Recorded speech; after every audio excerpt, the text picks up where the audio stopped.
இப்ப நீங்க பாத்துட்டு இருக்க இந்த அழகான பொண்ணு யாருன்னு தெரியுதா? அப்படியே சர்ருன்னு ஒரு வருஷத்துக்கு முன்னாடி போனீங்கன்னா மகா கும்பமேளா அப்படின்னு ஒண்ணு நடந்துச்சு, ஞாபகம் இருக்கா? அதுல ஊசிமணி பாசிமணி வித்துட்டு இருந்த ஒரு பொண்ணு இன்ஸ்டாகிராம்ல பயங்கரமா வைரல் ஆகி மூவில கமிட் ஆனாங்க தெரியுமா? அந்த பொண்ணு தான் இந்த பொண்ணு. இப்போ ஒரு சாதாரண இடத்துல இருந்து இந்த இடத்துக்கு போன இவங்க தி டைரி ஆஃப் மணிப்பூர் அப்படின்னு சொல்லி ஒரு படம் பண்ணிட்டு இருக்காங்க ஹிந்தில. அந்த படம் ஆல்மோஸ்ட் முடிஞ்சு ட்ரெய்லரே வந்துருச்சு. அந்த படத்தோட பிரஸ் மீட்ல இவங்க என்ன சொல்லிருக்காங்க?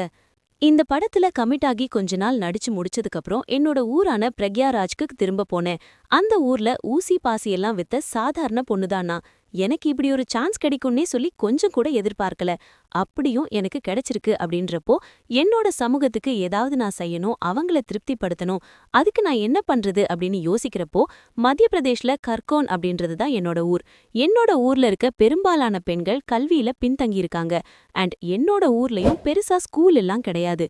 சோ ஏன் ஊரு பொண்ணுங்கெல்லாம் நல்லா படிக்கணும் அண்ட் படிப்பறிவு வேணும் அப்படின்றதுக்காக என்னோட சொந்த செலவுல ஒரு புது ஸ்கூலை கட்ட போறேன். சோ நான் சம்பாரிச்ச பணம் எனக்கு மட்டும் யூஸ் ஆகாம என்னோட சமூகத்துக்கும் ஏன் ஊர் பொண்ணுங்களுக்கும் யூஸ் ஆகணும். சோ கண்டிப்பா ஒரு ஸ்கூலை நான் கட்டுவேன் அப்படின்னு ஒரு அனௌன்ஸ்மெண்ட்டை கொடுத்திருக்காங்க.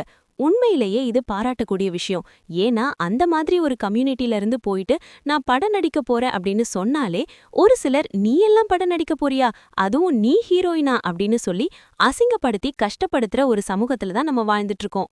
ஆனா ஒரே ஒரு படம் தான் பண்ணிருக்காங்க. அதுல இருந்து ஸ்கூல் கட்டுற அளவுக்கு வருமானம் வருமா அப்படின்னு கேட்டீங்கன்னா இவங்க அந்த ஒரு படத்துல மட்டும் கமிட் ஆகல.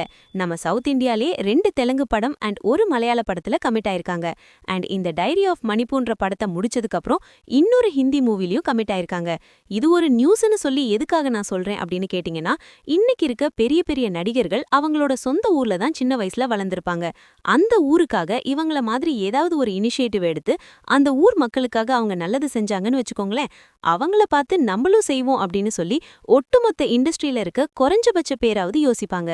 எங்க ஊர்லலாம் ஸ்கூல் இருக்கு, அப்புறம் எதுக்கு நான் கட்டணும் அப்படின்னு சொல்லி ஸ்கூலை மட்டும் நான் மெயினா சொல்லல.